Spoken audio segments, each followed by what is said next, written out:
it is really important not to have all the eggs in one basket, right? And we have to start making sure that we're growing money in several different places. So that way, if the business is not doing well or if something happens with the business, all your assets aren't necessarily tied up in that place.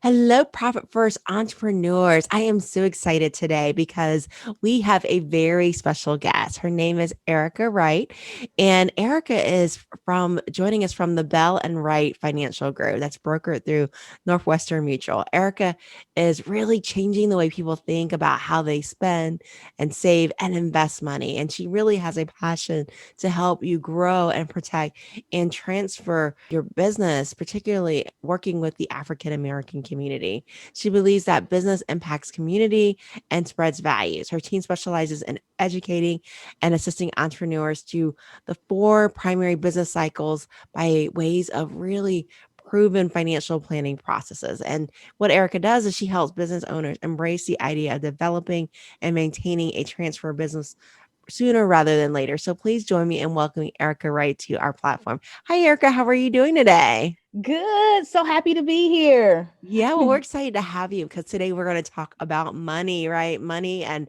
growing our money. Because as you know, Profit First, the way that it works is we literally teach our entrepreneurs to take their profit first, right? And so, just from the physics of those target allocation percentage transfer, and it naturally wealth just grows, right?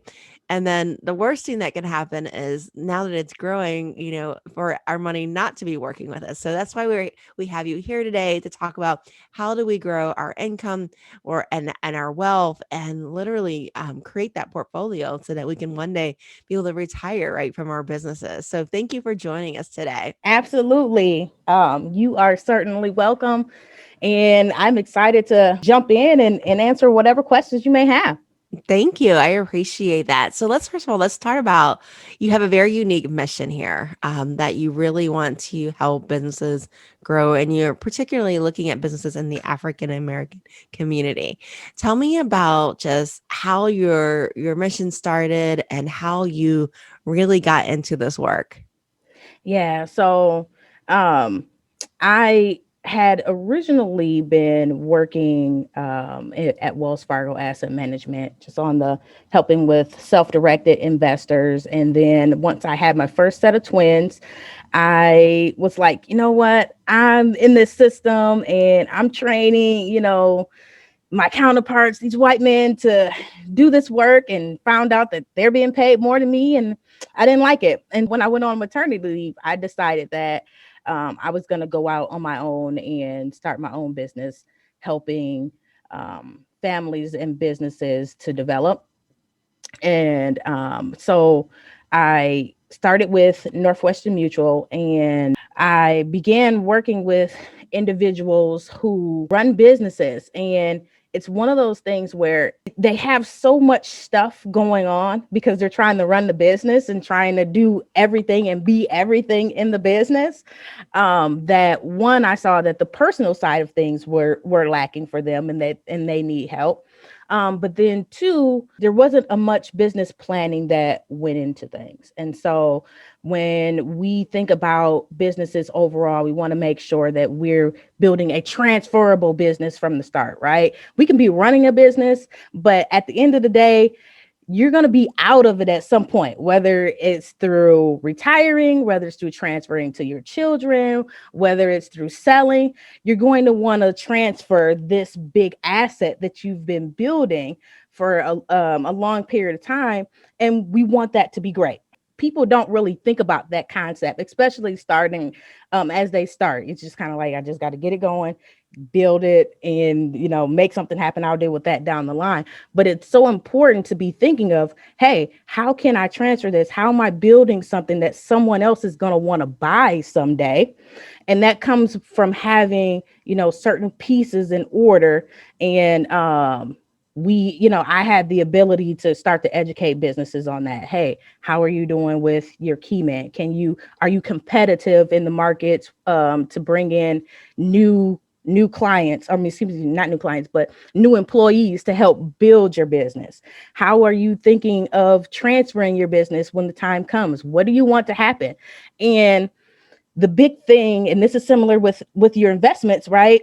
Strategy just doesn't happen overnight, right? You can't wake up one day and say, hey, I just want to do this, and then everything falls right into place.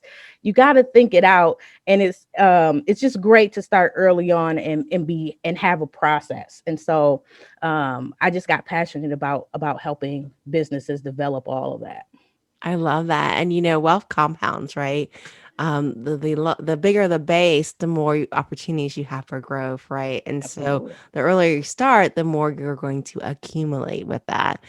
And so, Erica, with that being said, when you see business owners, entrepreneurs with what do you find is the reason that they don't consider investing their cash? Because I'll see it, a lot of entrepreneurs, especially outside of the Profit First family, one of the things that they'll try to do is, they'll keep putting money back into the business, ROI versus diversifying.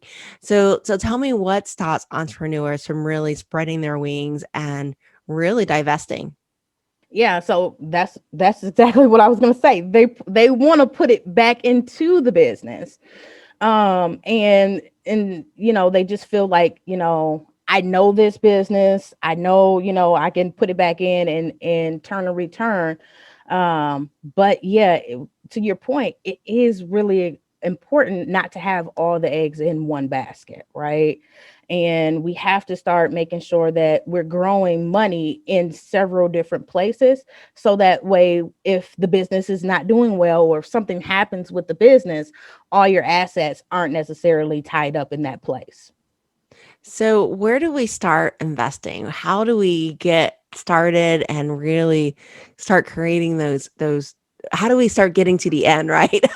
Yeah. And so, I may be biased on this, but I'm certainly a person that feels like, if you don't know a lot about it, you should ask, you should get some sort of help and decide, what type of relationship you'd want with someone helping you.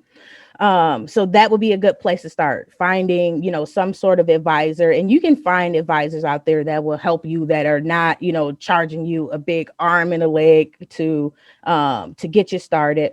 But different stages are going to require different things. So if you're just starting your business, right, and you're in that startup phase, you probably, or a lot of people that I see, you've transitioned from a different career and said, hey, I'm done with that and I want to start my own thing.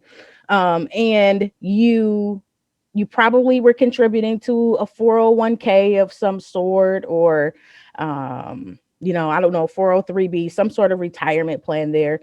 And now you're building. Well, you'll still want to make sure that you're putting some money away towards retirement, right? And so starting out, depending on, again, how much you're bringing in, you can just start your regular account, Roth IRA, traditional IRA, if it makes sense. I'm more of an advocate for a Roth IRA than a traditional, but your SEP IRAs, and then those go so far, and then you can start doing, solo 401ks and things like that. But understanding what your asset allocation is, that's a big piece of things. That's your mix of stocks and bonds, is so important, because that's going to help you weather, market storms. Is going to help you be able to, if you're a person that can't handle fluctuations, you probably don't want to have a whole bunch of stocks where you're going to be like, oh goodness, I can't handle this, I need to take my money out. And the first piece of investing is to understand there is going to be volatility, Oh, right? In order to get some return, you are going to see risk, but there is a difference between risk and volatility, right? Risk is, we're looking at permanent loss, and volatility is just short-term fluctuations. And so when we think about investing, we're thinking about long term, and having a strategy that is going to help you out for the future. I love that. So just also just in the beginning, just figuring out what is your risk tolerance, right? can you handle the volatility in the market? One of the things that always surprised me, just even during this pandemic, just how, I thought that the market, and it did go down a little bit, like in, I think, May 2020, but it really has rebounded pretty strongly, even in spite of the pandemic and, the unemployment and things like that. It actually went higher. So you just never know what that stock market is going to do, in the midst of things. So that's a really great idea. And so, Erica, what tips do you have that we can really start to grow our wealth? What should we be doing? Um, yeah, so in starting those accounts and um thinking about, I kind of want to address your comment that you just made, because it kind of goes into what I'm going to say here. Is we don't have a crystal ball. Like, and people were asking me last year in March, like, did you know this was gonna happen? Did you? And I'm like, oh yeah, I just knew that there was gonna be a pandemic that was going to, be deadly across the world, and put everybody, or not everybody, but bunches of people out of work. And oh yeah, I predicted that was gonna. No, we don't know what that looks like. But what we do know, or what makes sense, is that we have a plan, right? And starting with an overall plan and understanding of how much really makes sense for you to be putting away over time, and what your um, investment allocation is, and what your return needs to be. So a lot of people will start investing, and you're trying to invest to just get the highest return possible. But in all actuality, do you may not need the highest return. You need a return to solve a goal and get to where you need to be. You may not need to take on a whole bunch of risk. And so understanding again, and I guess that goes back to the asset allocation, but I think there's just the fundamental pieces of things, of um your time frame, your ability to, where's your income coming from? Is your income fluctuating, right? Are you going to need to be pulling from this money? We have to have a good understanding of all of that, before we start to deciding where and how we should be invested. So kind of getting those pieces together. Oh yeah, no, I love that idea, and you're absolutely right. If you're going to be potentially, that's important to have that emergency fund, right? That nest egg, that 3 to 6 months cushion, because you're right. You don't know. We didn't know a pandemic was going to happen, right? No one was expecting that, but we had to weather those storms, and you do that by having that cushion there that you have to build in. And if it's locked up into a 401k plan or some type of retirement fund, right? There are penalties that could be associated. Now, they did waive a lot of the penalties, for the pandemic from a tax standpoint. But again, that's the crystal ball. You never know what's going to happen. And maybe you might have an incident where the rest of the world isn't having an incident, right? Mhm. So you have to be well cushioned for that to happen. And I love that point too, Erica. It's important to put away, right? I remember when I first graduated from college. Oh my gosh, I don't want to date myself, but it was over 20 years ago. Miss Clairol is a beautiful thing.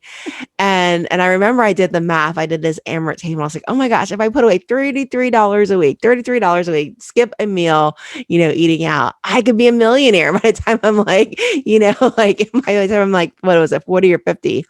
And really just it's those little bit of steps that you can do, literally, skipping those one lunch per week, right? That it includes drinks. And literally the small little steps over time is the one that makes an impact there. Yeah, starting out early does help a lot. And and I'm not a super big fan of, $5 here and $10, the acorns type of stuff, yeah, whatever. But what I will say is, um building and doing things on a regular basis builds the habit. And the habit is what is the most important piece of things, because as long as you have the habit, as you increase, then we can increase amounts for you. We can, but if you're already used to saving, then it's set for you. And if you can just automate things, right? Automation is a wonderful tool that we have these days, because even the clients that I meet, or that I work with on a personal side, when I'm explaining the investments to them, I often say, okay, well, where's the majority of your money? And where is this? In a 401k, right? A majority of people's savings is in some sort of retirement vehicle that they have with their work. And that is due to automation, right? If your employer came to you every day and said, or every week, or every time you got paid, hey, do you want me to put this money in there for you? I'm sure you're going to say, you know what? No, I got the kid's birthday is coming up. No, not this week. We're going to take a vacation. I'm going to need that money. Like, there's going to be times where you're going to say no. But because this is automatically happening for you, you don't even think about it. And so this is how you should do on your personal side too, or on the business side. Making sure that you have some automation in it is important, because then you can take out the emotional side of things. I love that, the automation side. And, so many payroll systems will literally allow you to do an auto transfer, right? Even if you're self-employed, you can set it up that, you have a bank account that funds your Northwestern Mutual account, right? Hmm. That it's just sent there automatically on there.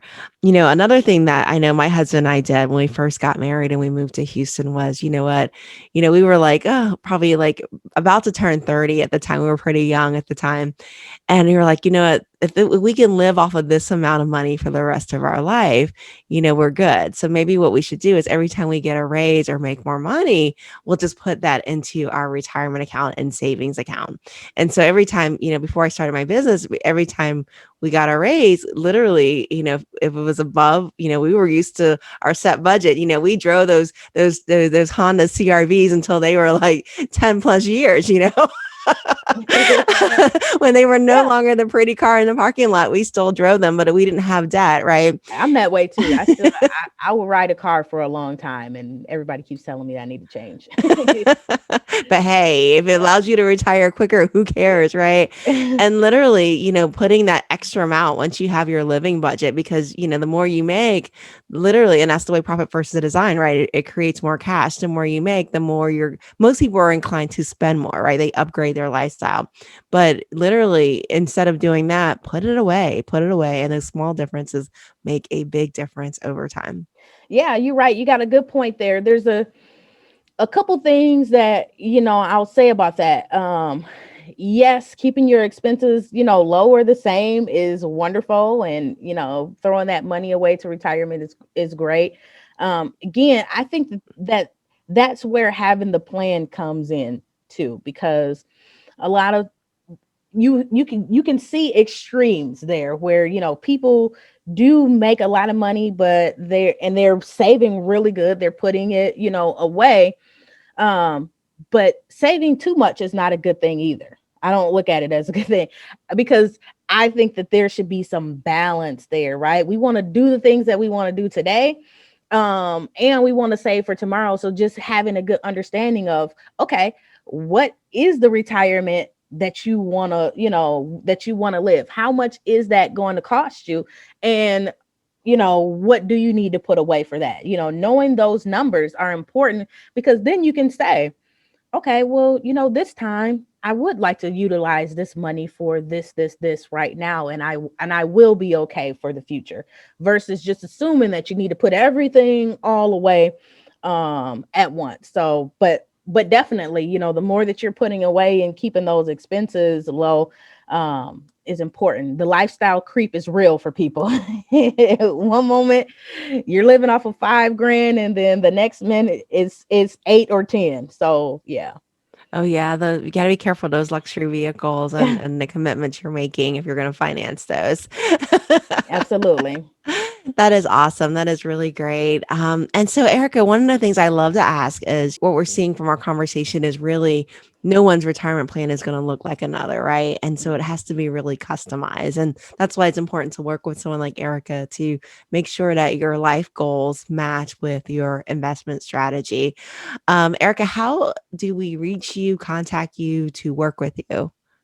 Yeah, so my website is ericawright.nm.com. So you can go right on there, schedule an appointment, a consultation with me. And then my email is erica.wright@nm.com as well.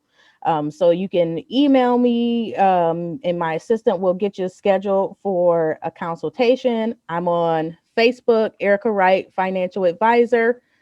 I'm on LinkedIn, Erica Wright, CFP. So yeah, I'm pretty easy to find. I think if you Google me, it'll pop up. Bell and Wright Financial Group too. That'll pop up. So, and really, what the process is we will do an initial consultation and see where you're at, and see what everything entails with your individual situation, and make some recommendations on what you need to do.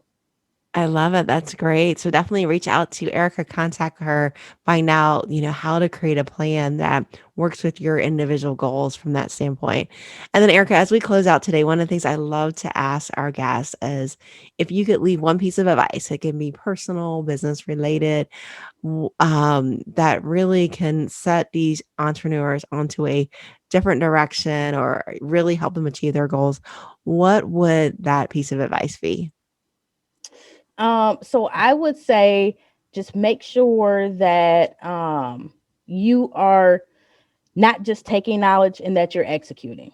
So we can talk about investments and we can hear all this stuff, and we read it, and um, you know, knowledge is, I mean, excuse me, information is not always knowledge, right? Everything that we see on the internet and everything. And so you want to make sure that you're taking the steps, whether it's buying a book and researching scholarly articles, not just regular stuff, scholarly information, so that you're getting right information, but then taking the step to start something, execute on something, whether it is just setting up a Roth IRA, or speaking to an individual like myself to get the ball rolling. But I encourage you to just take the first step and do something. Take one step. I love that. So Erica says, take one step. Okay. Take a step. Stop just learning. Take a step. You learned a lot on this podcast today. So take a step. Thank you, Erica, for joining us today. You are welcome. You all take care. Thank you, Erica.